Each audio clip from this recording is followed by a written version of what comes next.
Bienvenue dans Smart Bourse, votre émission quotidienne pour rester à l'écoute des marchés. Chaque jour sur Bismart for Change à 17h si vous nous suivez en direct sur vos box, à la télévision, émission que vous retrouvez en replay chaque soir sur bismart.fr ou encore à l'heure qu'il vous plaira en podcast sur l'ensemble de vos plateformes préférées. Au sommaire de cette édition ce soir, le marché qui est en phase d'attente avant les grands rendez-vous de la semaine sur le plan macroéconomique et des politiques monétaires. Les investisseurs attendent demain la publication du dernier rapport sur l'inflation aux États-Unis pour le mois d'août et le surlendemain, jeudi bien sûr, la deuxième baisse de taux consécutive de la Banque Centrale Européenne. C'est surtout le discours, la capacité de la Banque Centrale Européenne à se projeter au-delà de cette deuxième baisse de taux qui sera un point d'attention important pour les investisseurs. En attendant, les marchés tentent de préserver les grands équilibres du moment après une semaine compliquée la semaine passée qui a vu un retour de stress assez généralisé et notamment sur les marchés actions.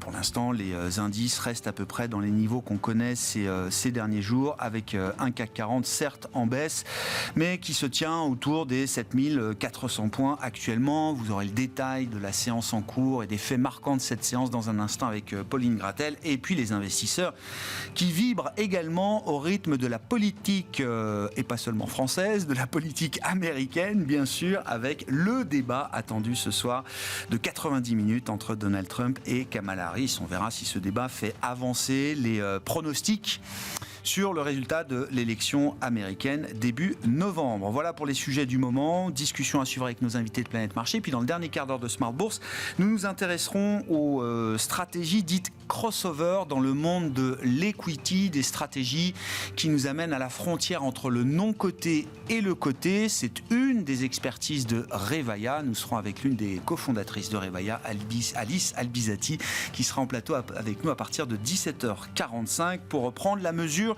de ce que représentent aujourd'hui ces stratégies crossover dans le financement des entreprises innovantes.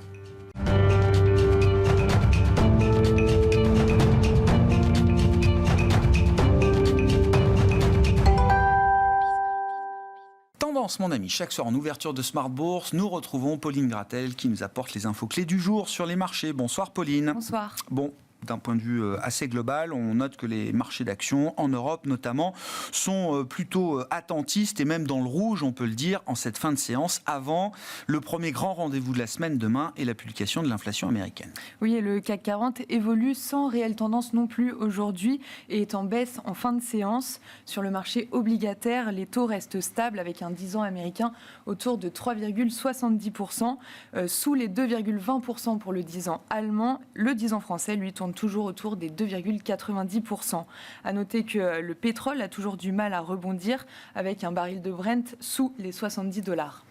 Bon, le secteur automobile, alors qui a été un temps la vedette du marché, je parle du début de l'année 2024 notamment, c'est complètement retourné depuis plusieurs mois et les mauvaises nouvelles du jour viennent à nouveau de ce secteur qui reste un point d'attention majeur pour les investisseurs aujourd'hui. Oui, la mauvaise nouvelle du jour vient de BMW qui réduit ses prévisions de marge pour l'exercice 2024 à cause de la faible demande sur le marché chinois, mais aussi à cause de problèmes techniques qui ont empêché certaines livraisons.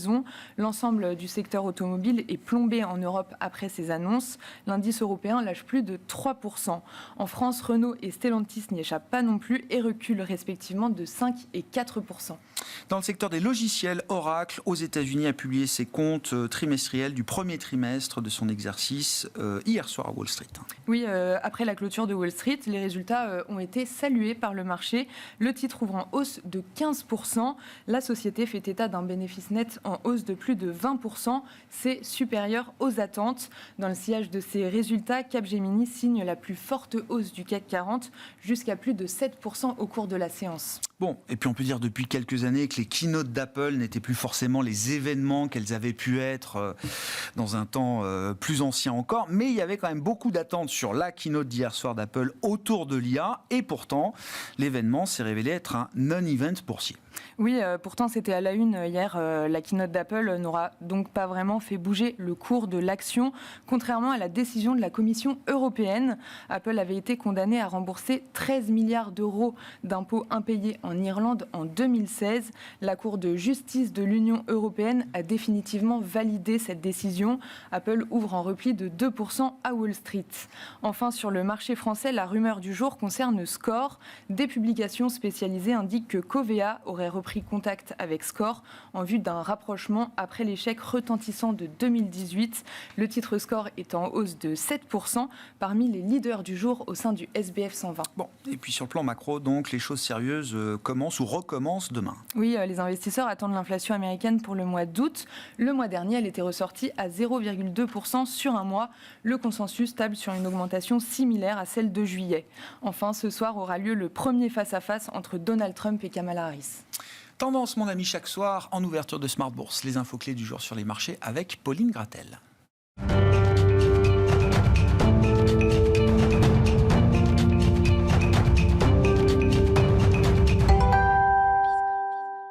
Trois invités avec nous chaque soir pour décrypter les mouvements de la planète marché. Evelyne Hermann est avec nous. Elle est économiste Europe chez Bank of America Global Research. Bonsoir Evelyne. Bonsoir. Merci d'être là. À vos côtés, Nuno Teixeira. Bonsoir Nuno.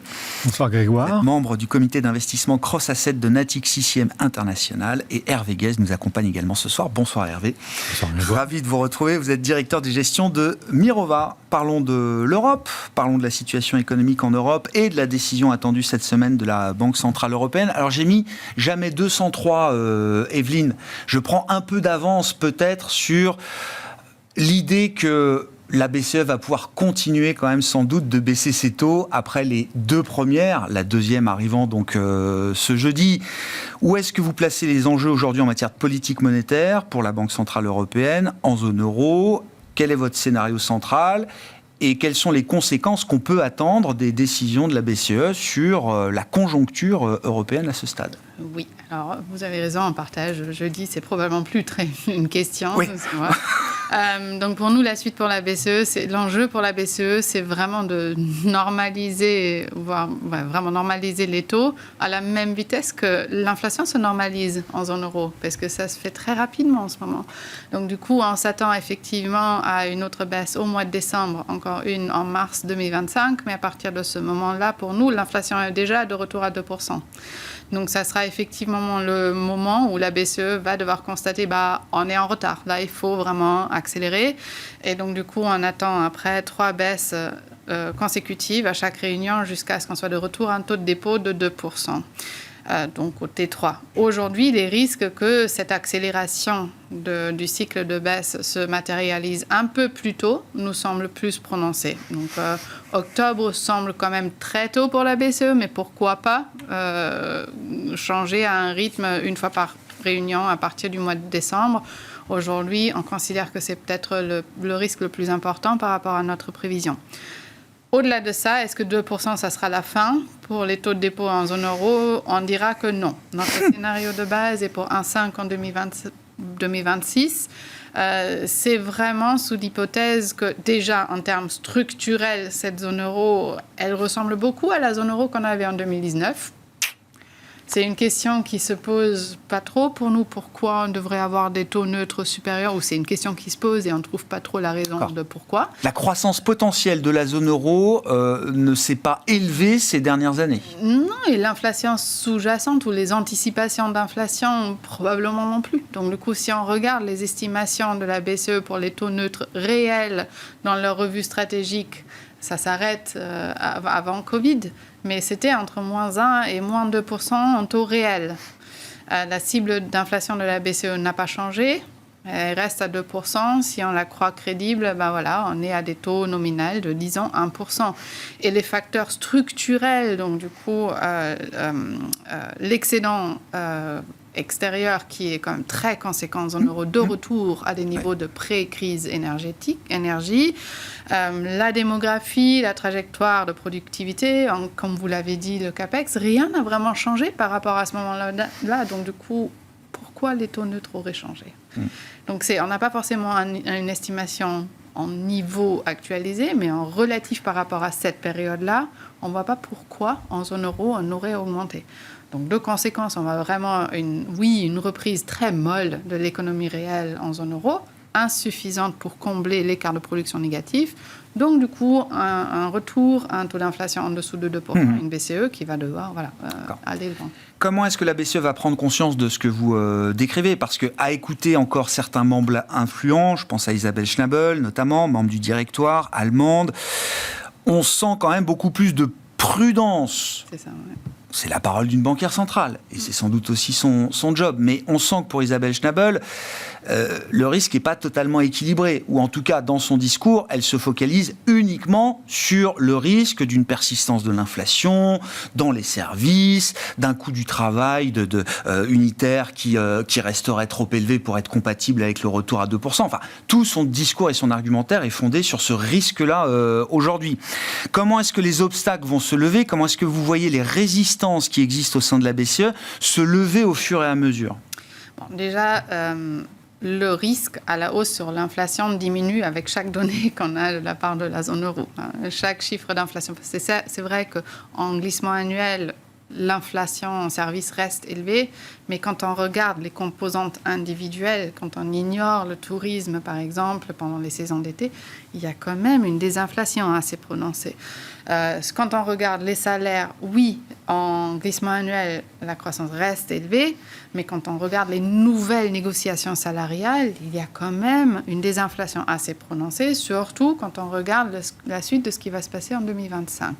Quand on regarde les marges de profit des entreprises, également, il y a la désinflation. Oui. Donc, sur les 3 composantes, on désinflate. En termes de croissance, on n'accélère pas de façon significative. Donc, du coup, les risques, ce bilan de risque de la BCE, il peut rester en vigueur, mais il faut aussi, au fur et à mesure, probablement constater, et la BCE ne va pas pouvoir éviter ça non plus, que ce risque à la hausse sur l'inflation des facteurs liés à la structure du mécanisme de prix en zone euro, il diminue.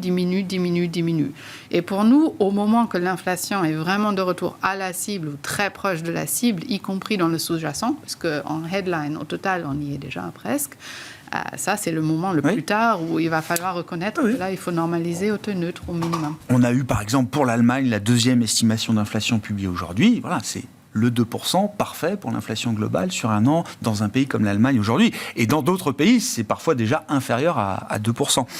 Comment, après cet exposé, comment vous envisagez la situation de votre côté chez Natixis IM, Nuno, la capacité de la Banque Centrale Européenne à baisser ses taux aussi vite que l'inflation baisse, pour reprendre les mots d'Evelyne. Et plus globalement, comment est-ce que vous voyez un peu le cycle de baisse de taux, puisque la Fed va également entrer dans le jeu, pas cette semaine, mais la semaine prochaine. Oui, les 2 cycles vont être très liés parce que effectivement la BCE ne peut pas se déconnecter complètement de la Fed. Nous, on est plutôt plus prudent que le marché en termes d'ampleur des baisses des taux. On voit 2 baisses de taux pour la Fed et pour la BCE avant la fin de l'année, tout simplement parce qu'on ne partage pas le scénario d'une récession imminente ou probable dans les trimestres à venir.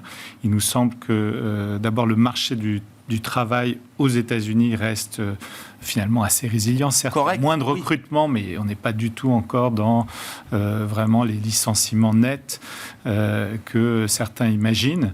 En fait, on est en plein emploi aux États-Unis. Et donc, c'est normal qu'il y ait moins de recrutement parce que les sociétés ne peuvent pas vraiment recruter beaucoup plus. Il y a notamment une catégorie de salariés qu'on dit prime age, qui sont ceux entre 25 et 54 ans. Là, c'est au max. On est au maximum. Donc, c'est là où les sociétés vont en général recruter. Elles ne peuvent pas vraiment aller plus loin. Elles pourraient aller à la marge sur les 2 extrêmes, mais c'est beaucoup plus compliqué. Donc, il y a de la productivité en plus aux États-Unis, des gains de productivité assez importants. Donc, pourquoi les recruter beaucoup? Donc, s'inquiéter de ce type de statistiques nous semble un petit peu compliqué. Et puis, du côté des indicateurs avancés, on voit que les services tiennent bien. C'est vrai que le manufacturier est un peu plus en berne, mais c'est une économie à 80% de services. Donc, ça fait 2 ans qu'il est en berne, le manufacturier. Voilà, les enquêtes manufacturières piquent du nez depuis au moins 2 ans. Voilà, donc la BCE ne pourra pas non plus accélérer beaucoup le mouvement par rapport à la Fed. Donc le frein pour la BCE, vous le voyez plutôt, la Fed va être un frein pour la Banque Centrale Européenne. Sinon, on risque d'avoir à nouveau un euro qui se raffermit. On a quand même profité aussi, je dirais, d'un renchérissement du dollar pendant pas mal de temps. Là, on voit que ça se rééquilibre un petit peu. Il ne faudrait pas non plus que l'euro vienne en plus handicaper la croissance en zone euro. On est quand même déjà dans une croissance... alors, c'est vrai qu'on n'est pas si loin du potentiel, mais il y a des pays qui souffrent, l'Allemagne en particulier. Et puis, il y a quand même aussi des problèmes d'endettement qu'il faut... je ne sais pas si c'est une des dimensions que la BCE surveille, mais c'est vrai qu'il faut financer à la fois la transition énergétique. On a maintenant le rapport de M. Draghi, un de plus, l'ampleur des investissements qu'il faudrait pour remettre à niveau, en termes de compétitivité, l'industrie européenne. Donc, tout ça plaide quand même pour effectivement un scénario de baisse des taux, mais relativement graduel, qui accompagnerait tout simplement cette baisse de l'inflation. On a aussi la chance d'avoir des matières premières qui sont calmées, donc des prix de l'énergie, de l'électricité, etc., qui vont dans le bon sens. Il reste des services, mais c'est vrai que les services, ils sont un peu plus contraints aussi par le niveau d'emploi qui est plutôt encore solide. Et puis, ils n'ont pas la contrainte extérieure, effectivement, en termes de compétitivité. Comment vous regardez ce cycle de baisse de taux, Hervé, chez Mirova? Et puis, alors on le disait un peu en rigolant, mais c'est vrai qu'il y a les bonnes et les mauvaises baisses de taux pour les investisseurs et pour les marchés. C'est-à-dire qu'il y a des baisses de taux qui permettent d'imaginer qu'on prolonge le cycle, qu'on accompagne la baisse de l'inflation, etc. Et puis, il y a des baisses de taux qui sont parfois délivrées un peu plus dans l'urgence et dans la nécessité de venir au chevet d'une économie qui serait un peu trop fragilisée. Est-ce que vous êtes dans un camp plutôt que dans un autre à ce stade? Non, après, je pense qu'aujourd'hui, nous, je n'ai rien d'original à dire par rapport à ce qui a été dit sur le court terme. Enfin, je pense que c'est assez consensuel et attendu maintenant sur les marchés, ces cycles de baisse des taux. Et effectivement, je pense que les paroles dures à droite ou à gauche, c'est un peu des jeux de rôle, mais que fondamentalement, c'est quasiment acté sur la partie de baisse des taux. C'est l'ampleur, disons. C'est l'ampleur et c'est effectivement la question que vous avez sur le côté plutôt à long terme, le point d'arrivée, etc. Et c'est là où peut-être, clairement, je n'ai pas de boule de cristal, mais en tout cas, j'ai des inquiétudes. C'est-à-dire que la situation ressemble, mais elle n'est pas exactement la même quand même, puisque au global, on a maintenant, au niveau européen, un modèle allemand très exportateur qui arrive à bout de souffle, et je pense pour des raisons structurelles assez fortes. Et donc ça, c'est un élément nouveau. Et c'était l'élément dans la configuration de décision politique européenne qui était un élément bloquant sur les mesures protectionnistes par ailleurs. Puisque quand on a la plus grosse économie européenne qui est un modèle exportateur, on peut imaginer qu'ils ne sont pas très chauds pour mettre des barrières douanières, etc. Et d'ailleurs, on a vu l'Europe annoncer 30% de protection tarifaire sur les véhicules électriques chinois. Je crois que c'était 3-4 jours après, le Canada a mis 100%. Or, au-delà des débats politiques, je pense il y a eu en tout cas pour moi une hypothèse qui est qu'à moyen long terme, on rentre sur un cycle où on va abandonner en grande partie les effets bénéfiques qu'a pu avoir l'Europe sur le modèle exportateur allemand très fort, et qu'on a un mouvement qui est, j'aime pas le terme démondialisation parce qu'on a l'impression qu'on va tout défaire, mais en tout cas où on fera moins, c'est-à-dire qu'à la fois pour des raisons environnementales, sociales, de commerce, on est plutôt sur une phase où les zones vont chercher à relocaliser un maximum d'emplois et d'industrie et de bas salaires. Et donc, on a peut-être quand même les ferments d'une inflation de long terme un peu plus élevée que celle du cycle d'avant, mais pas... une mondialisation moins débridée. Ouais, c'est ça. Exactement. Et donc, démondialiser, c'est encore une autre étape, et visiblement... Non, bien sûr. Mais en tout cas, il y aura une phase de relocalisation de certaines industries, de besoin aussi de relocaliser pour des questions environnementales certaines productions. Et donc, que ça, en soi, ça peut être un peu plus inflationniste que ça l'a été par rapport à la période où justement on a fait l'inverse, c'est-à-dire on a plutôt désindustrialisé pour faire venir à bas coût des produits à l'autre bout du monde. Et donc que ce mouvement-là, je pense à minima il est fini, voire il pourrait avoir un peu de retour. Voilà, donc sans être inquiet sur le niveau d'inflation de long terme, exclu pas qu'on soit plutôt que d'être entre 0 et 1,5, et pas exclu qu'on soit plutôt entre 1,5 et 3. Ce qui n'empêche pas que les taux courts doivent baisser. Bien sûr. Voilà. Par contre, ce qui peut questionner sur le chemin sur les taux longs, qui lui, me semble-t-il, commence à être pas mal fait. Donc voilà un petit peu peut-être ce que j'avais à dire là-dessus. À court terme, qu'est-ce que ça change pour l'investisseur de passer d'une séquence de hausse de taux assez dure, assez synchronisée dans le monde, à un cycle de re-réglage des politiques monétaires? Qu'est-ce que ça implique pour des grands marchés, pour des grandes classes d'actifs aujourd'hui? En tout cas, pour la partie action, pour la partie action, il y a des phénomènes de court terme, et tu l'as dit, Grégoire, c'est pas la même chose de baisser ses taux parce qu'on rentre sur un cycle de normalisation de l'inflation, où on baisse ses taux parce qu'il y a une récession, il faut faire face à une récession. Donc la récession, il y a baisse des profits, donc les marchés actions vont pas aimer. On rentre sur une phase de baisse des taux, si elle est ordonnée, qu'il n'y a pas de récession, qu'on est sur une économie qui va bien, c'est très positif pour les actifs risqués. Ce sera bienvenu. Le débat, il est un petit peu là. C'est-à-dire qu'il y a un an, on n'aura pas d'atterrissage, économie en surchauffe, après inquiétude sur le hard landing. Maintenant, est-ce qu'on est revenu sur un risque de récession? Voilà, nous, on a été très ennuyeux. On a toujours plaidé plutôt pour une normalisation politique économique, et donc on est plutôt serein là-dessus, mais on voit bien qu'il y a effectivement beaucoup de nervosité et volatilité, puisque chaque chiffre est un peu guetté pour savoir dans quel scénario on va atterrir sur l'économie américaine, puisque c'est quand même l'économie américaine qui donne le là sur ces sujets. Donc c'est plutôt effectivement les chiffres qui vont venir sur le fait que l'économie américaine, tout en ralentissant un peu, se tient bien, qui va être important, plutôt que est-ce que la Fed et la BCE vont baisser de 25 ou 50 BP à très court terme. C'est vraiment le sous-jacent croissance qui compte. Voilà. Pour les taux, je pense que ça, encore une fois, c'est acheter le fait que les taux bas vont baisser, et vont baisser significativement. Sur les taux longs, je pense qu'une partie... nous, on avait on était à la baisse, des anticipations de baisse sur la partie longue des taux. On commence à arriver sur des niveaux qui nous... Moins agressifs aujourd'hui. 3,70 sur du 10 ans américain, c'est pas value, quoi. Il y a un petit peu de potentiel, mais D'accord. Ok. Qu'est-ce que ça change pour vous? Alors, je sais pas, je reprends les grandes équipes. On voit la courbe américaine revenir à zéro entre le 2 ans et le 10 ans, qu'on n'a pas vu depuis longtemps.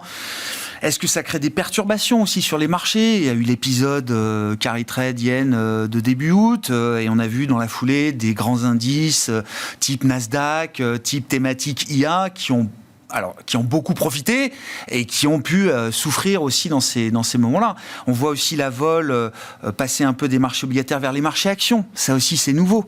On a une volatilité à 20 sur les marchés actions désormais.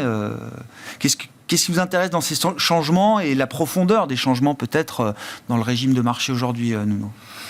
Alors c'est vrai qu'on a eu un peu de volatilité cet été, pas forcément pour de bonnes raisons, comme je l'évoquais sur le marché de l'emploi en particulier. Il y a eu le carry trade qui est arrivé au même moment, donc ça a causé des perturbations. Je rappelle, la Banque du Japon a monté les taux. Oui, tout à fait. De combien je sais pas, pour les mettre 0,15, 0,10, je sais même pas encore. Gros choc. C'est surtout la communication qui n'a pas été forcément très gros choc, quand on a empilé du levier pendant des années sur des positions de carry, oui, ça peut créer des petits chocs, on l'a vu. Tout à fait. Moi, je trouve que ce qui se passe sur le marché est finalement plutôt sain, parce qu'on s'inquiétait quand même au premier semestre de la concentration extrême de la hausse du marché américain sur quelques valeurs. Et on a vu pendant l'été un rattrapage assez sensible de la composante, on va dire, value au sens large, avec des secteurs aussi défensifs, qui finalement a fait toute la hausse des 2 mois d'été, alors que les valeurs de croissance ont fait 0. Donc, qui est un peu de rééquilibrage. Moi, je trouve ça c'est une bonne nouvelle. S'il faut trouver une bonne nouvelle dans ce qui s'est passé sur les marchés cet été, le fait qu'on ait cet élargissement et que le marché soit moins monomaniaque, moins obsessionnel sur cette valeur, C'est une bonne nouvelle. On projetait beaucoup de rêves sur les valeurs liées à l'IA. Il y a toujours des bonnes choses, on l'a vu aujourd'hui avec Oracle, mais disons que voilà, il faut peut-être s'attendre à ce que ça soit moins moteur et que le marché s'élargisse un petit peu, ce qui est plutôt favorable de notre point de vue. Alors, dans les années d'élection, on a quand même traditionnellement, je dirais, des mois de septembre-octobre qui sont un petit peu compliqués, ce qui est logique, un peu d'incertitude. Et d'ailleurs, la performance est plutôt un peu moins bonne dans les années d'élection sur le S&P 500 que sur les autres années. Sur ces mois spécifiques. Voilà. Mais en revanche, le dernier trimestre de l'année, en particulier à partir du résultat de l'élection, c'est plutôt bon. C'est plutôt du 10% sur les 5 dernières années, donc c'est pas mal. La dernière fois qu'on avait eu un dernier trimestre très défavorable, c'était en 2018. Ouais. Mais finalement, on n'est pas dans une mauvaise configuration pour avoir une performance satisfaisante sur les actions. Pour autant, on a neutralisé notre position action, alors un peu tôt, début août, on était surpondéré jusque-là. Mais le mois de septembre nous donne un petit peu raison. Ouais. Et en revanche, pendant tout l'été, alors là, on se distingue un petit peu de nos amis de Mirova. On a plutôt continué à allonger la Sensi sur nos portefeuilles obligataires. Et on pense qu'il y a encore du potentiel, tout simplement parce que le couple, on va dire, espérance-risque, espérance de rendement par rapport au risque, nous semble, pour les mois qui viennent, plutôt assez favorable encore sur l'obligataire par rapport aux actions. Donc, neutralité action et un peu plus de conviction sur l'obligataire pour les mois qui viennent. Evelyne, quand vous dites... Alors vous êtes économiste. Surtout si, je dirais, évidemment, si on a des mauvais chiffres qui font peur au marché, là, clairement, l'obligataire... C'est une bonne couverture. C'est une bonne couverture. Si le marché jouait à se faire peur avec l'idée d'une récession, pourquoi pas ? Voilà. Ce serait une bonne couverture d'avoir de la duration sur l'obligataire. Traditionnellement, l'obligataire... disons, se décorrèle des actions quand on passe en dessous de 2% d'inflation. Donc on a vu d'ailleurs cet été des portefeuilles diversifiés qui avaient énormément souffert en 2022. Dans le petit choc de l'été, on a vu justement que l'obligataire retrouvait cette valeur d'amortisseur par rapport à la baisse des marchés actions. Quand vous échangez avec vos équipes chez BofA Global Research, les équipes américaines, sur le scénario macro-US, en tant qu'économiste Europe, quelle est la nature des échanges que vous avez justement aujourd'hui, Evelyne ? Nous, on est complètement jalouses quand on parle c'est une situation envieuse, c'est ça ? Donc l'estimation courante là, pour le T3, et il y a encore 2,3% en annualisé sur la variation trimestrielle. On se dit, si seulement on avait une année comme ça en Europe, ça serait bien. Blague à part. Ceci dit, effectivement, mais c'est bien de le rappeler. Oui, voilà. Non, donc pour notre équipe US, donc il reste assez optimiste sur l'économie américaine, comme vous avez évoqué. C'est pas une économie qui semble sur le point de s'écrouler. Donc 3-6 mois, le risque de récession semble relativement limité dans les chiffres qu'on voit aujourd'hui. Encore pour le T3, actuellement, les chiffres suggèrent un taux de croissance annualisé. Attention, c'est pas la même façon de mesurer, mais au-dessus de 2% pour l'économie américaine. Les chiffres du marché d'emploi ont certes ralenti ou suggèrent un ralentissement, mais comme vous avez vite sur évoqué... la tech, notamment, c'est la tech qui a tendance à licencier. C'est de la façon de laquelle nous, on dirait, on expliquerait ça en ce moment, c'est plus une côté offre. Donc, du coup, il y a une normalisation dans les embauches. On ne voit pas ce licenciement en masse aux États-Unis ou même pas en masse, mais juste un début qui suggérait qu'il y a vraiment quelque chose qui est en train de se détruire. Avec l'histoire de la productivité, la question de la pénurie sur le marché du travail, les entreprises américaines ne sont pas en train de se dire il faut absolument que je licencie, que j'allège ma structure de coûts, etc. Non, il paraît que non. Après, pour la productivité, si on a de la productivité, on peut vivre avec les croissances salariales un peu plus soutenues. 4% de croissance des salaires, oui. Productivité, une hausse de productivité, c'est plutôt désinflationniste, on va dire. Donc là, ce que disent nos collègues, ils ont changé leur anticipation de la Fed. C'est une banque centrale qui n'est pas têtue. Quand il y a un changement du rythme dans l'économie, ils changent aussi rapidement. Je trouve ça plutôt très crédible, comme c'est leur but finalement.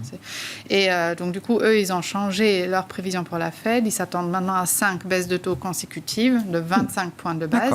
Vraiment dans l'idée qu'on peut réduire le niveau de resserrement. De restriction. Le niveau de restriction.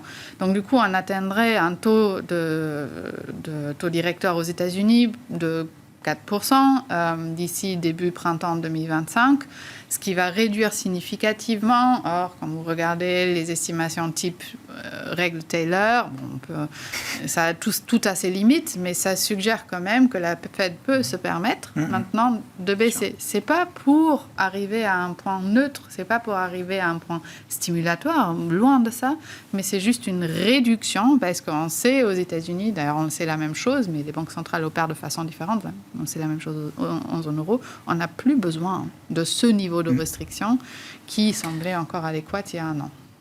Dans les sujets du moment aussi, alors il y a la Chine. Je ne sais pas comment vous regardez d'ailleurs la question chinoise sans être sur place. Hervé, par exemple, vous évoquiez tout à l'heure la question structurelle d'une mondialisation moins fluide, plus frictionnelle, moins débridée, etc. On citait le cas de l'Allemagne.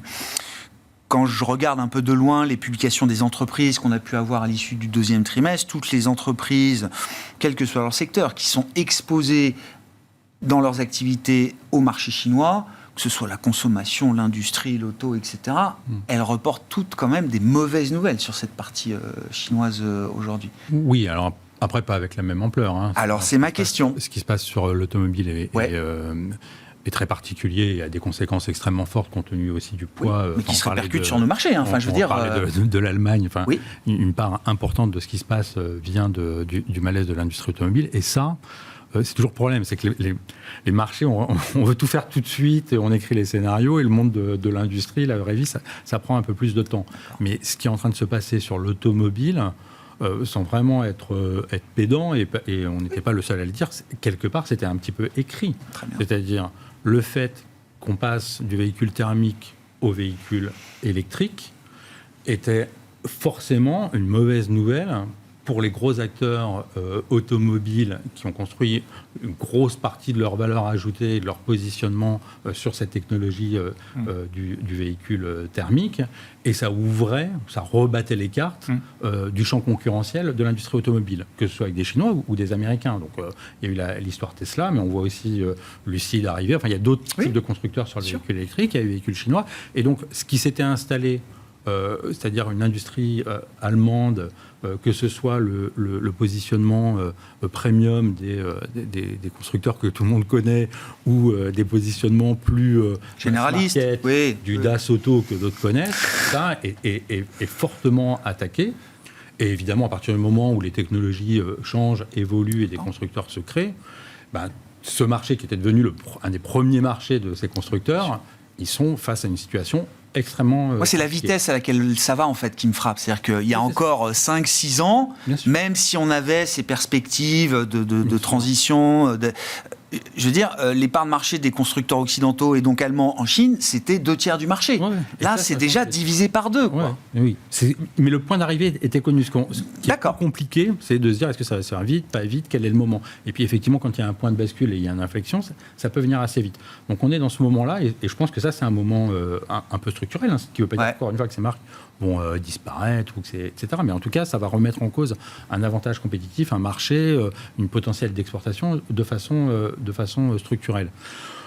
Sur la partie consommation, luxe, marque, il y a un ralentissement, il y a des inquiétudes, la Chine ralentit, qui a un petit peu de vent contraire. Je suis moins inquiet sur ce positionnement-là que sur le positionnement exportateur industriel. L'émergence de nouvelles marques chinoises sur fond d'un nationalisme retrouvé du consommateur dans le domaine de la beauté, vous dites que ça ne peut pas prendre la même ampleur que ce qu'on voit sur l'automobile. Non, mais ça va pas... je n'ai pas dit que ça n'aura pas d'impact, oui, mais pas la même ampleur. Pas la même ampleur. Pas la même ampleur. D'accord. Pas la même ampleur. Je pense que c'est pas un sujet... D'abord, politiquement, économiquement et de façon symbolique, c'est quand même pas la même chose en termes de montant de dépenses que vous faites, en termes d'emploi, d'industrie. Quand vous êtes sur l'industrie automobile, un achat avec les véhicules électriques à 50 000 ou 100 000 euros, et quand vous achetez un bien même si c'est un carré d'une marque très connue qui est cher, on n'est pas sur les mêmes... On n'est pas stigmatisé de la même manière, parce qu'il y a eu aussi à un moment donné une forme de stigmatisation par le Parti communiste chinois, des signes extérieurs de richesse, notamment sur les véhicules effectivement étrangers. Et puis il y a une montée en gamme aussi de l'industrie automobile chinoise. Enfin, on voit des véhicules qui, peut-être qu'à l'usage, c'est moins brillant qu'une Mercedes ou une Audi, mais qui semblent quand même offrir déjà un certain niveau de qualité apparente, en tout cas. Oui. Et donc, je partage tout à fait l'avis d'Hervé. Là, il y a du souci à se faire. Et il y a du souci à se faire aussi dans l'autre sens, parce que même avec du 30% de droits de douane en Europe, ça reste compétitif. L'automobile chinoise reste compétitive. Sur un certain nombre de modèles électriques, effectivement. Donc, double peine. Ouais. À ce sujet, Evelyne, à propos de compétitivité, j'ai noté la semaine dernière dans l'actualité, en une journée, 2 phrases, 2 discours portés par des grands patrons allemands. On a eu le PDG de Volkswagen, alors dans une situation historiquement inédite pour Volkswagen, puisque l'entreprise va sans doute fermer 1 ou 2 usines en Allemagne pour la première fois de son histoire et j'allais dire trahir le pacte avec les salariés de Volkswagen de ce point de vue-là. Non, mais pour montrer un peu l'écho que ça peut avoir en Allemagne, j'imagine. Donc le PDG de Volkswagen nous dit « Nous ne sommes plus compétitifs, c'est fini ». Et le lendemain, le patron de Deutsche Bank, là aussi, grande institution emblématique du secteur bancaire allemand, en l'occurrence, les Allemands ne travaillent pas assez. Nous ne travaillons plus assez en Allemagne, il va falloir à nouveau retravailler plus. Alors il cite des chiffres d'ailleurs, je crois qu'il dit la moyenne du temps de travail hebdomadaire en Europe, c'est autour de 34 heures par semaine, et les Allemands visiblement sont très en dessous aujourd'hui en termes de durée hebdomadaire du travail. Bref. Toujours la même question, mais comme le disait Hervé, il y a un modèle là qui s'est fait dézinguer, quoi. Oui, il y a plusieurs points que je ferai là-dedans. Déjà, c'est intéressant. Donc, je suis macroéconomiste. Les entreprises individuelles, je ne commenterai pas. Non. Mais ce qui est intéressant, donc, dans ces... Il parle macro, là. Hein. Oui. Non, mais ce qui est intéressant dans le fait qu'il y a une très grande entreprise qui considère fermer de la capacité en Allemagne, ça veut dire qu'il y a de la capacité en excédent. Ce qui veut dire qu'on a des capacités non utilisées aujourd'hui, ce qui veut dire que ce qu'on voit en termes d'inflation, c'est pas de l'inflation faite à la maison, parce que si on avait tellement d'inflation faite à la maison, on n'aurait pas de capacité qu'on utilise. De surcapacité, oui, bien sûr. Voilà, donc du coup, ça, c'est le premier point que je ferai là-dedans. Il y a des experts qui estiment qu'il y a une trentaine d'usines automobiles en Europe qui tournent sans être rentable. Ça, c'est la première chose que je ferai. Donc, premier point que je constaterai, ça marche très bien avec l'idée qu'on fait face à une désinflation qui est peut-être plus prononcée que ce qu'on voit aujourd'hui encore dans les négociations, parce qu'on est encore en train de rattraper un niveau de salaire réel où on a vu une perte quand même assez conséquente depuis les dernières 2-3 ans. Premier constat. Deuxième constat, c'est également par rapport à qu'est-ce que ça veut impliquer de moyen-long terme. Donc, du coup... oui, l'Allemagne a un modèle d'exportation très prononcé, mais la zone euro, au total, reste une zone qui crée un excédent commercial assez conséquent, y compris et surtout l'Allemagne. Donc aujourd'hui, si on discute un retour à la mondialisation ou une recalibration de la mondialisation, s'il y a des marchés, ou si nous, on ferme l'Europe un peu plus pour les exportateurs de l'extérieur de l'Europe, ça va se faire probablement de l'autre côté. De la même chose, bien sûr. Si nous, on a un excédent commercial, l'équilibre général, pour embêter tout le monde avec des termes vraiment économiques, l'équilibre général n'est pas du tout évident. Donc, du coup, pour moi, pour une économie qui a déjà des surcapacités et qui porte activement peut-être encore du marché à l'extérieur, c'est désinflationniste. Donc, qu'est-ce qu'il faut faire? Mais on a eu ce débat je pense à chaque fois qu'on est là. Et la prochaine fois aussi. C'est le moment pour repenser la politique budgétaire et j'aimerais vraiment avoir tort à ce les excédents un jour. Mais pour l'instant, malheureusement, c'est ça la composante qui nous manque. On a aujourd'hui un modèle qui vient à maturité, il faut repenser. Et de ce point de vue-là, il y a un rendez-vous politique à l'automne 2025 en Allemagne d'importance. Il n'y a pas de raison d'imaginer qu'avant ce rendez-vous, les choses évoluent, si ce n'est à la marge. sur le plan de la stratégie budgétaire de l'Allemagne. Le rapport Draghi publié hier a plutôt renforcé encore l'Allemagne dans sa position, Evelyne. Je respecte beaucoup le rapport. Il est très intéressant ce rapport-là, mais on sait qu'il faut faire des choses en Europe et on n'a pas réussi. Ah oui, oui. La réponse de l'Allemagne, c'était 9. Voilà. Bon, oui, un mot pour répondre à 400 pages. Pas besoin de plus, quoi. D'accord. Et la réponse venait plus rapidement qu'on peut lire le rapport, probablement. Mais voilà, c'est un peu... donc avant 2025, je pense que c'est dur. Il y a un débat qui est en train de se faire, mais il faut vraiment attendre le résultat de ces élections-là, la composition du Parlement. Est-ce qu'on peut trouver des majoritaires qui sont quand même de 2/3 au Bundestag et au Bundesrat pour pouvoir changer la règle budgétaire? Avec les règles budgétaires en place aujourd'hui, on n'a pas de marge de manœuvre.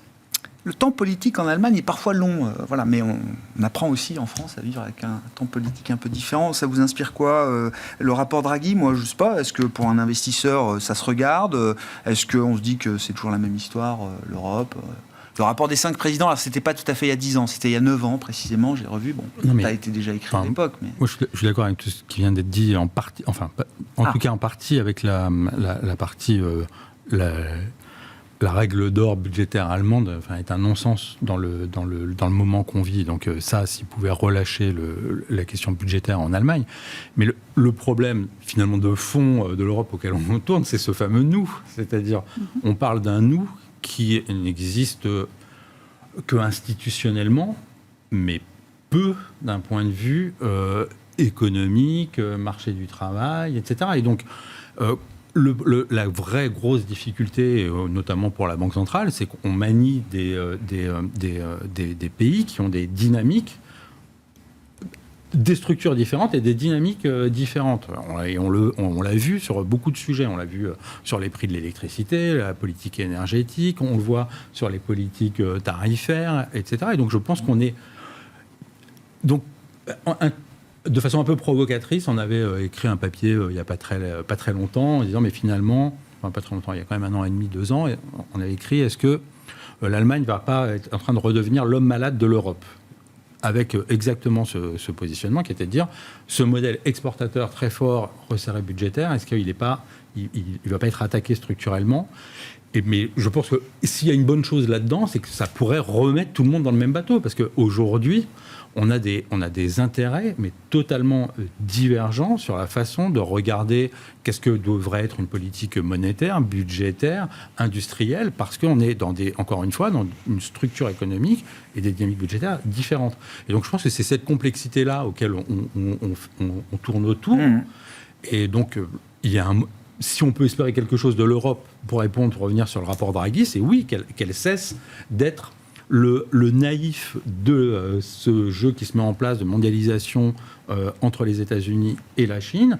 Et cette naïveté est, selon moi, une fausse naïveté, parce qu'effectivement, il y avait un cas particulier, qui était l'Allemagne, qui avait un intérêt évident à ne pas trop soulever le problème entre la Chine qui exporte fortement, les États-Unis qui vont mettre des barrières douanières. Nous, on maintient le modèle tel qu'il est, on ne bouge pas. Je pense que l'Europe a forcément besoin de bouger, a besoin de réinvestir sur beaucoup de champs, sûrement pas sur l'exportation de véhicules allemands haut de gamme, ça c'est sûr, mais on a besoin de réindustrialiser, de reconsommer local de façon beaucoup plus forte, de réinvestir sur les nouvelles technologies. L'Europe est quand même... on parle de... regardez, dans un indice global, pour prendre un exemple, qu'est-ce que représente aujourd'hui... Dans le MSCI World, un peu avant l'été, c'est plus vrai maintenant, la capitalisation de Nvidia avait dépassé la capitalisation totale du CAC 40. Oui. C'est pas seulement ça.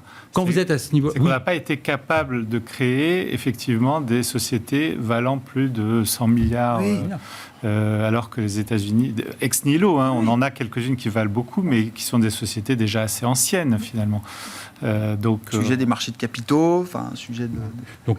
Donc le jour où effectivement on aura pas un nein, mais un oui allemand en disant on a un sujet de réindustrialisation au global dans l'Europe, de s'attaquer un petit peu, s'il faut en passer par des mesures protectionnistes temporaires, le temps de redévelopper une industrie sur certains sujets, évidemment que c'est quelque chose qu'il faut faire. Est-ce que ça va être fait Oui, J'espère. pas entre nos mains. Oui, on espère, mais l'espoir n'est pas une stratégie, comme on dit. Une fois qu'on a fait la critique de l'Allemagne, Evelyne, comment vous regardez la situation française sur le plan économique, le niveau d'urgence, la capacité des marchés et des partenaires européens à, comment dire, adoucir, accommoder un peu peut-être les défis budgétaires auxquels la France fait face aujourd'hui? Oui, alors, vous avez dit que vous avez écrit ce papier sur l'Allemagne il y a 1 an et demi. Nous, on était dans le relatif France-Allemagne très en faveur de la France depuis, je crois, 2007. Ah, ouais, 2017. Donc, génial. ça va durer très longtemps.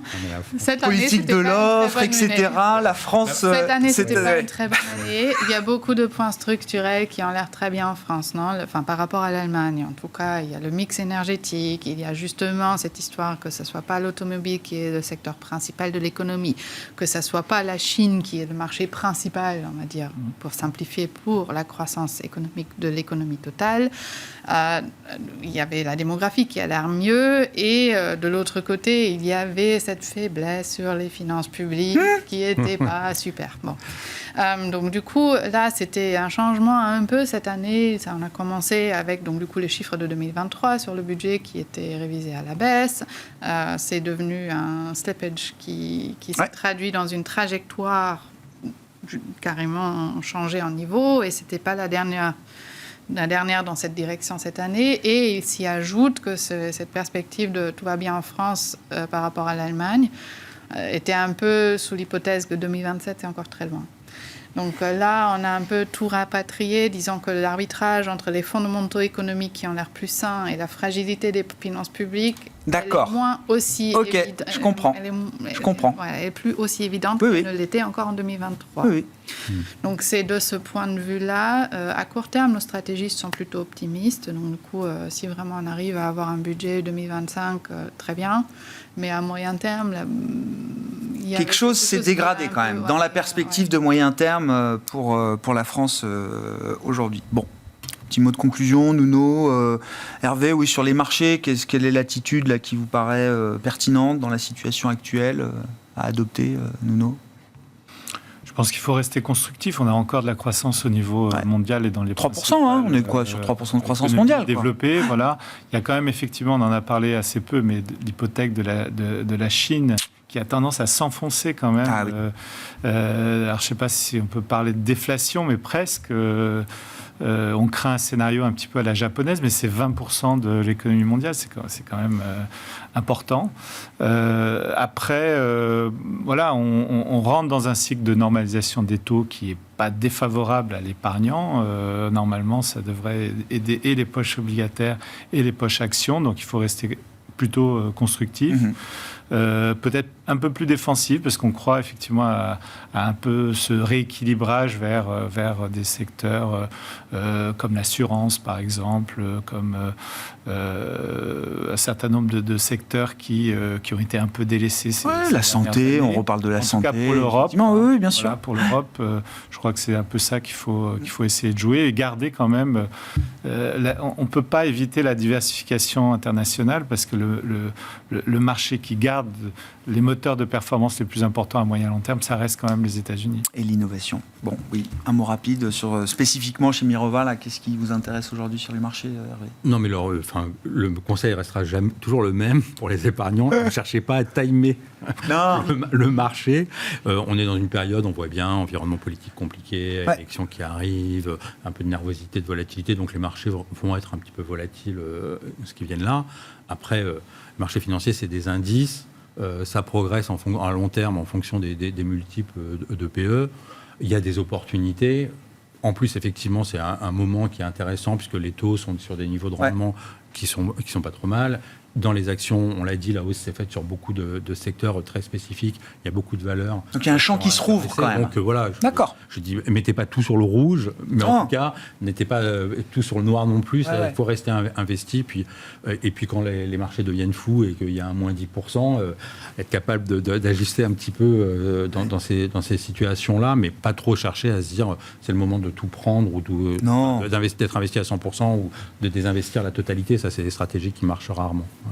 Oui, l'excès n'est pas bon conseiller, effectivement, quand on investit sur les marchés. Merci à vous trois d'avoir été les invités de Planète Marché ce soir. Evelyne Hermann, BofA, Bank of America Global Research, Hervé Guez, Mirova et Nuno Teixeira, Natixis IM.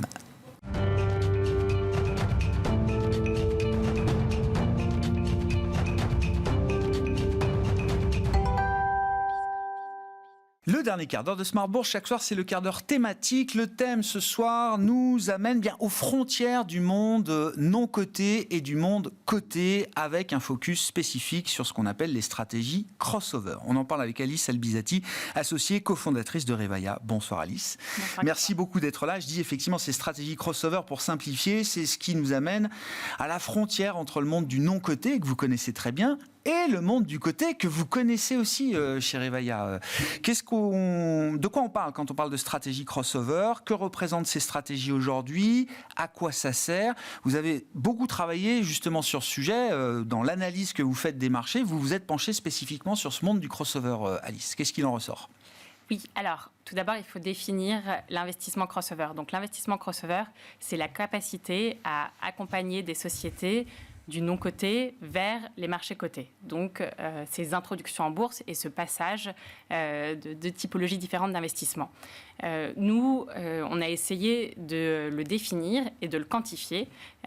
D'abord, en publiant un premier rapport au pic de ce marché crossover qui correspondait à peu près au moment du pic du marché de l'investissement dans la tech en Europe, donc notamment 2021-2022, ces années Covid qui ont très fortement tiré les investissements vers les sociétés technologiques en Europe.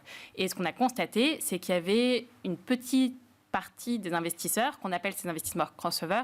Nous, dans notre rapport, on en a suivi 65, qui sont principalement des fonds internationaux de différentes typologies. Donc, ça peut être des hedge funds, ça peut être des fonds corporate comme SoftBank, ça peut être des fonds publics comme par exemple BPI en France, qui est très actif sur ce marché-là, qui ont accompagné un certain nombre de sociétés avec du capital flexible pouvant être no coté et coté.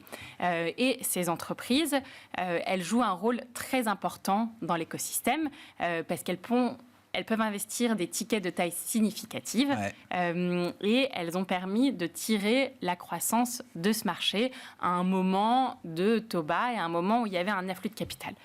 On avait fait le premier rapport.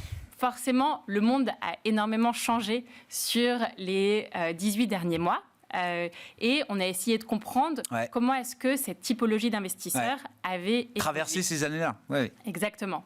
Et ce qu'on a constaté, c'est que l'investissement crossover a suivi les tendances de l'investissement tech. Donc, l'investissement tech a été contracté par 2 en 2023 par rapport à son pic de 2022. Donc, c'est à peu près 50-60 milliards d'euros qui ont été investis dans des sociétés technologiques. Et néanmoins, on est toujours sur des tendances de croissance si on fait un pas de recul par rapport à ces années records, puisqu'on est toujours en croissance par rapport à 2019, donc par rapport à les époques pré-Covid. Dans ce contexte-là, les investisseurs crossover ont continué de jouer un rôle actif. Donc, ils ont été présents dans à peu près 20% des transactions tech. Donc, c'est 11 milliards et quelques qui ont été investis dans ces tours de table par la présence des investisseurs crossover. C'est un peu moins que leur rôle prépondérant pendant le pic. Donc, c'était à peu près un tiers des transactions pendant le pic. Mais on ne revient pas à l'état antérieur, pré-2019. C'est ça. C'est ça qui est important. C'est que c'est des investisseurs qui continuent d'être actifs, qui ont un peu évolué leur manière, leur typologie de société préférée. Donc, ils sont toujours prépondérants sur le late stage, donc les tours de financement qui arrivent juste avant une introduction. On rentre le plus tard possible quand même, c'est ça. En fait, ce qui s'est passé, c'est que là, en 2023, ils ont commencé à rentrer un peu plus tôt. Donc, avant, c'était 10% des transactions qui étaient sur l'early stage, et maintenant, c'est plutôt un quart de leurs transactions qui se font en early stage. Ça, c'est aussi une tendance du marché où, dans ce contexte où les introductions en bourse se sont... Les sorties sont compliquées, donc on essaye de remonter le plus haut possible dans la chaîne de création de valeur, quoi. Exactement. D'accord. Pour avoir accès à des sociétés qui ont toujours beaucoup de potentiel, des valorisations qui sont un peu plus basses, et donc pour pouvoir bien gérer risque par rapport au rendement attendu. Quel est l'intérêt de ces stratégies à la fois du côté des investisseurs et des entreprises qui sont accompagnées par ces investisseurs? C'est bien pour une entreprise qui a vécu avec des actionnaires dans l'univers non coté, toutes ces phases de développement, du venture, du début de l'aventure jusqu'à la porte des marchés cotés. C'est bien pour ces entreprises de garder des investisseurs, y compris quand elles sont dans le monde public, comme on dit, des marchés cotés ensuite, Alice. Et pour un investisseur aussi, je veux savoir ce que ça représente comme intérêt de se dire je vais pouvoir les accompagner sur toutes les étapes de leur développement, y compris quand elles seront dans le grand bain des marchés boursiers. Les intérêts sont multiples, Grégoire, comme vous venez de le dire, pour les sociétés comme pour les investisseurs. Pour les sociétés, en fait, avoir de la visibilité sur leur cap table, avoir le temps long avec leurs investisseurs, ça c'est précieux, puisque en tant que dirigeant, la priorité numéro 1, c'est de faire croître une société et savoir que les investisseurs sont là et qu'on n'a pas besoin d'aller rechercher des capitaux en permanence, c'est quand même un confort qui permet de se concentrer sur les choses importantes. Par ailleurs, lors d'une introduction en bourse, le fait d'avoir un tour de table qui est déjà rempli par les investisseurs historiques, ça aussi c'est très précieux, puisque ça envoie un signal positif aux nouveaux investisseurs. Ça c'est vrai dans le non-coté comme dans le coté. Quand quelqu'un cherche à lever des fonds, le fait de dire que le tour est déjà pratiquement quasi souscrit par les investisseurs historiques, c'est un message très très fort. Donc ça, c'est des intérêts qui sont importants. Et par ailleurs, le fait d'avoir des investisseurs qui connaissent ce qui se passe quand les sociétés sont cotées ou non cotées, c'est aussi l'accès à beaucoup d'informations. Donc nous, en tant qu'investisseurs, notre spécialité chez Rebaya, c'est le non-coté, mais c'est le non-coté avec une proximité très forte au marché coté. Et donc de pouvoir en permanence donner des infos de marché sur les concurrents de telle et telle société. Et forcément, les concurrents de nos sociétés sont principalement des sociétés qui sont cotées en bourse. Les tendances qu'on regarde, par exemple, de façon très active, c'est l'intelligence artificielle.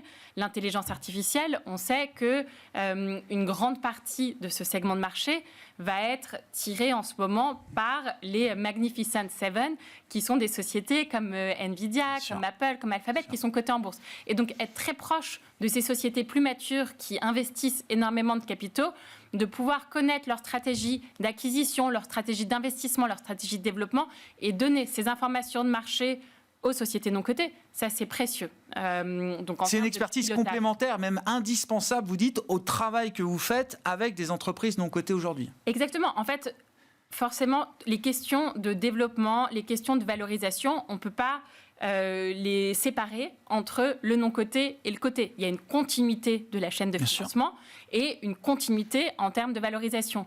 Et donc, comprendre les questions que se posent les investisseurs des marchés cotés, c'est indispensable pour bien valoriser au juste prix les sociétés non cotées. Une grande différence, et c'est une remarque qui m'avait été faite par quelqu'un venant du non-coté, du monde du private equity, c'est que quand on est investi dans une entreprise, early stage ou au niveau VC, etc., souvent, on a beaucoup d'emprises, on est actionnaire généralement de référence, parfois majoritaire, ou en tout cas avec des parts importantes du capital, donc on pèse. On pèse aussi sur la stratégie, on l'a expliqué avec vous, il y a un échange, c'est pas juste l'aspect financier qui compte, mais c'est pouvoir être impliqué dans la conduite de la stratégie de l'entreprise à des moments où elle en a besoin. Quand l'entreprise est cotée, là, vous avez des millions, voire des dizaines de millions d'actionnaires en fonction de la taille du capital disponible sur les marchés. Et évidemment, vous n'avez plus du tout le même poids. C'est quand même deux manières d'être actionnaire très différentes. Bien sûr. On est tout à fait en ligne avec ça. Néanmoins, il y a certains éléments qui restent similaires. Le premier élément, c'est en tant qu'investisseur, comment est-ce qu'on se construit une conviction sur une société, sur un marché, sur son potentiel. Et donc ça, c'est le travail d'analyse fondamentale d'une société. Et que cette société, elle soit cotée ou non cotée, c'est un travail qui est très similaire. Alors bien sûr, quand la société va être cotée en bourse, on va avoir accès à moins d'informations privilégié que quand la société ne l'est pas, puisque en tant qu'investisseur actif à valeur ajoutée, chez Revaillant, on est présent dans la quasi-totalité des boards de nos sociétés. Donc ça nous donne beaucoup plus d'accès de l'intérieur, mais le travail externe, il reste très similaire. Et le fait de bien comprendre une société, ça nous permet, en tant qu'actionnaire, d'être pertinent pour l'accompagner. Alors, bien évidemment, on ne va pas avoir les mêmes droits de gouvernance quand la société est cotée par rapport à quand elle ne l'est pas. Néanmoins, le fait de pouvoir interagir avec les dirigeants des sociétés et de pouvoir les questionner, réfléchir ensemble aux bons choix pour l'avenir, ça, c'est quelque chose qui peut avoir lieu. C'est précieux. Ça a de la valeur. Ça a de la valeur et ça peut avoir lieu même quand la société est cotée en bourse. Même si c'est une manière d'interagir qui est différente, ça se repose sur un socle qui va être similaire, qui est comment est-ce que je construis une entreprise, comment est-ce que je construis la relation de qualité avec les dirigeants de cette entreprise pour les accompagner au mieux dans leur plan de développement, dans leur plan de croissance. Pour conclure, Alice, concrètement aujourd'hui, à travers ces stratégies crossover ou ce logiciel crossover, est-ce que vous êtes investi sur des entreprises cotées ou est-ce que ce n'est pas le bon moment aujourd'hui pour vous de l'être ? Nous, notre positionnement, c'est investisseur de croissance, de sociétés technologiques avec des recherches de trajectoires ambitieuses et durables. Donc, parmi notre boîte à outils, la connexion avec les marchés cotés, c'est un des leviers qu'on peut actionner et qu'on utilise pour analyser le potentiel des sociétés et également pour créer de la valeur. Néanmoins, ce n'est pas du tout la seule trajectoire qui nous intéresse. Nous, ce qui nous intéresse, c'est faire les sorties qui sont les plus pertinentes à un moment donné. Comme vous venez de le dire, en ce moment, les introductions en bourse, ce n'est pas forcément ce qui est le plus attractif pour notre secteur. Je comprends. Par exemple, on voit que les rachats par les fonds de private equity sont beaucoup plus attractifs en ce moment. C'était à peu près un quart des sorties des sociétés. Il y a d'autres options aujourd'hui qui prévalent. Voilà. Et donc, ce qui est important pour nous, c'est d'être agile et de s'adapter au mieux au contexte de la société et au contexte de marché. Donc, en ce moment, ce n'est pas ce qui est le plus important, mais c'est néanmoins nécessaire d'être toujours très connecté. Parce que voilà, c'est pas parce qu'on prépare pas une introduction en bourse qu'il ne faut pas savoir ce qui se passe. Qu'il faut lâcher cette partie-là de l'univers d'investissement et du marché. Oui. Merci beaucoup, Alice. Merci d'être venue nous éclairer sur ces stratégies crossover, cette rencontre entre deux mondes, parfois compliqué, le non-coté et le coté. Mais voilà, il y en a qui sont à la frontière de ces deux mondes. Alice Albizati, associée et cofondatrice de Revaillant, avec nous, invitée de ce quart d'heure thématique de Smart Bourse.